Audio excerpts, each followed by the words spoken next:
toutes et à tous, bienvenue dans cette nouvelle vidéo où on va parler d'un sujet un petit peu délicat, ou le pourquoi je ne peux pas toujours répondre à vos demandes de conseils et vos demandes de renseignements.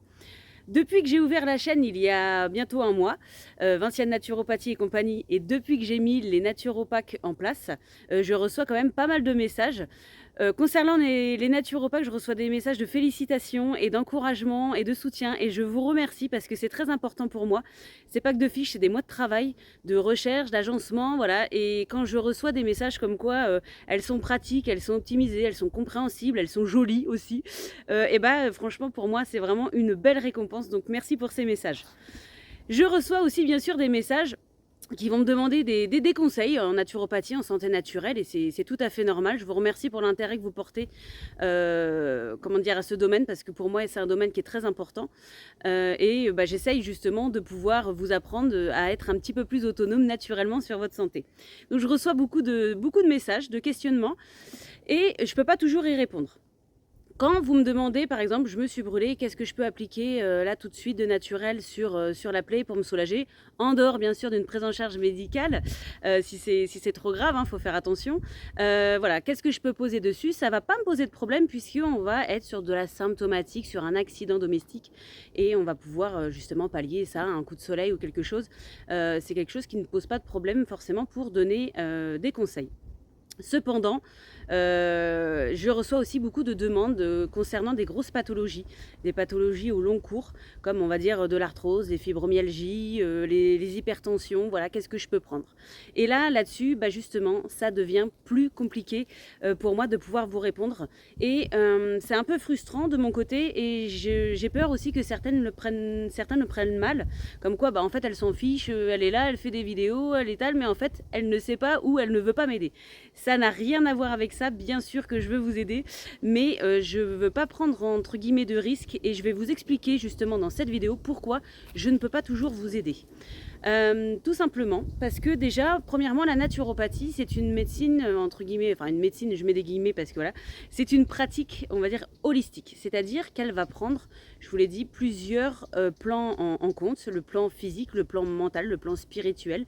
Et du coup, juste me dire, voilà, par exemple, j'ai une fibromyalgie, qu'est-ce que je dois faire, qu'est-ce que je dois prendre?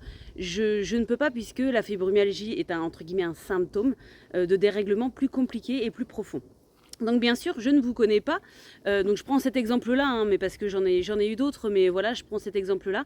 Je ne peux pas savoir pourquoi vous avez déclenché une fibromyalgie, quels sont les dérèglements, je peux avoir une idée, mais quels sont les dérèglements qui vous concernent personnellement et qui ont amené cette pathologie à se mettre en place. Donc à partir de là, voilà, ça va déjà être compliqué, puisque la prise en charge en naturopathie est quelque chose de complexe et quelque chose de personnel. C'est-à-dire que pour deux personnes qui ont la même pathologie, qui est apparue en même temps, enfin voilà, tout pareil, avec les mêmes symptômes, on ne va pas donner les mêmes conseils. Tout simplement parce qu'une personne n'en vaut pas une autre. On ne peut pas appliquer quelque chose de général. En naturopathie, on ne fait pas ça justement. On va aller chercher ce qui correspond au mieux à la personne précisément, elle et pas une autre. Pourquoi aussi on fait ça? Tout simplement parce que pour un même conseil, le corps, suivant comment il est constitué, comment il réagit, suivant votre mental, votre énergie, ne va pas réagir pareil. Donc pour deux conseils différents, pour deux conseils similaires, votre corps ne va pas réagir pareil. Il y en a un qui peut très bien correspondre à quelqu'un et pas du tout à un autre. Donc un conseil général, ça risque de ne pas fonctionner, et des fois de faire même pire que mieux. Donc c'est pour ça que on ne peut pas forcément répondre. Une autre raison, donc je vous l'ai dit, c'est votre constitution.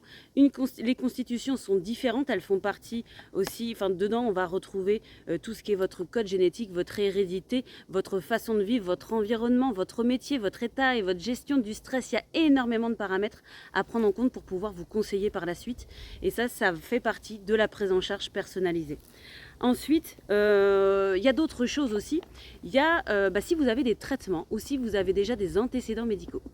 D'une personne à l'autre, on n'a pas du tout les mêmes vécus au niveau de notre corps et de notre santé, puisqu'on n'est pas égaux. Et mettre des conseils généralisés en place sans savoir par quoi votre corps est passé avant, ça pourrait être encore toujours plus délétère que bénéfique. Ensuite, on va avoir les dosages. Voilà, c'est pareil. Chaque corps ne réagit pas de la même manière. Et ça, nous, en naturopathie, on va faire ce qu'on appelle le bilan de vitalité. On va voir un petit peu comment le corps réagit, qu'est-ce qu'il met en place pour nous faire comprendre que ça va pas, c'est déséquilibre. Donc tout ça, c'est de l'analyse, hein. Une première consultation, un bilan en naturopathie, ça peut être très très long, puisque c'est, on va dire, moi j'appelle ça un questionnaire de police. On vous pose plein de questions pour justement mettre en place ce qui vous correspond le mieux. Donc, quand on met en place après un plan de soins, par exemple avec des compléments, il faut adapter le dosage qui va être différent suivant chaque personne, suivant comment son organisme, par exemple, est fatigué ou est en vitalité. On ne va pas faire d'ailleurs les mêmes cures. Des fois, on va faire de la détox, des fois, on va faire de la revitalisation en premier. Ça dépend vraiment d'énormément de choses. Et ensuite, voilà, il ne faut pas que ça vienne interférer avec donc vos pathologies d'avant et puis aussi vos traitements si vous en avez, parce que ça, c'est une croyance qu'il y a et qui malheureusement a la dent un peu dure. C'est pas parce que c'est naturel que c'est inefficace.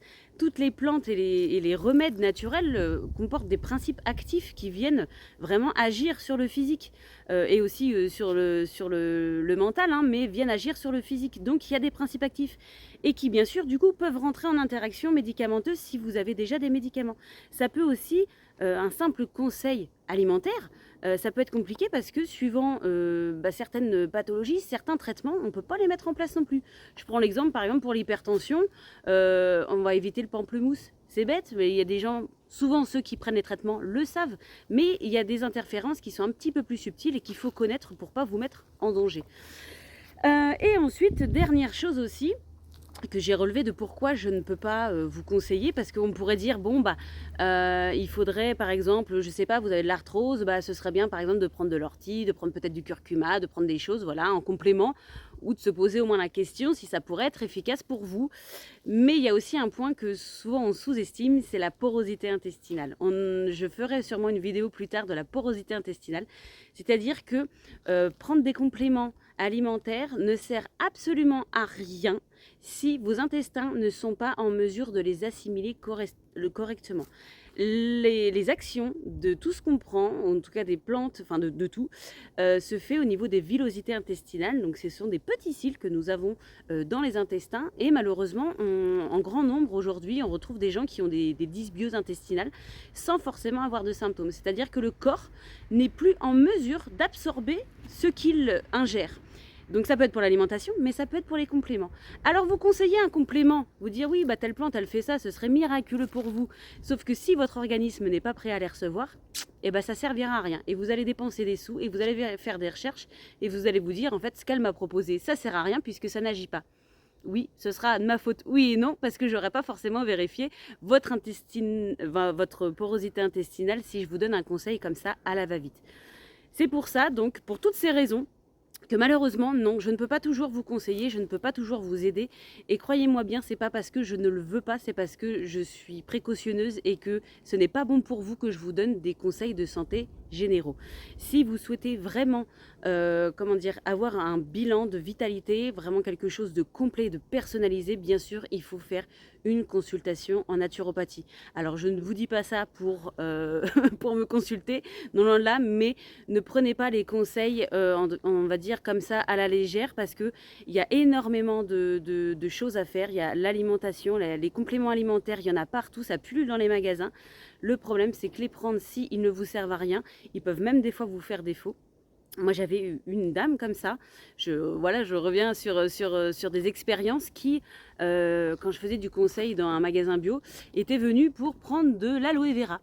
Et j'ai eu le nez fin sur cette dame parce qu'elle me dit « Ah, je cherche l'aloe vera ». Donc, je lui dis « Ah, mais je dis, oh là, madame, vous êtes diabétique ?» Elle me dit oui, pourquoi?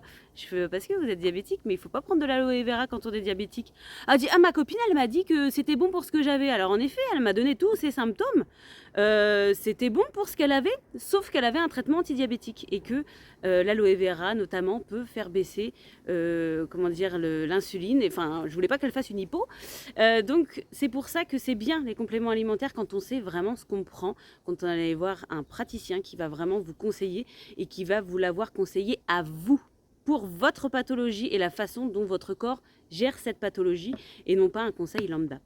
Voilà, j'espère que du coup vous en saurez un peu plus et que si un jour je vous réponds que je ne peux pas vous répondre justement ou que comment dire, c'est trop compliqué pour moi parce qu'il y a énormément de paramètres à prendre en compte, ne le prenez pas personnellement, ne croyez pas que je ne veux pas vous aider parce que moi ça me frustre de l'autre côté de ne pas pouvoir forcément vous répondre, mais c'est vraiment important pour vous comme pour moi qu'on puisse faire les choses correctement, surtout quand il s'agit de la santé.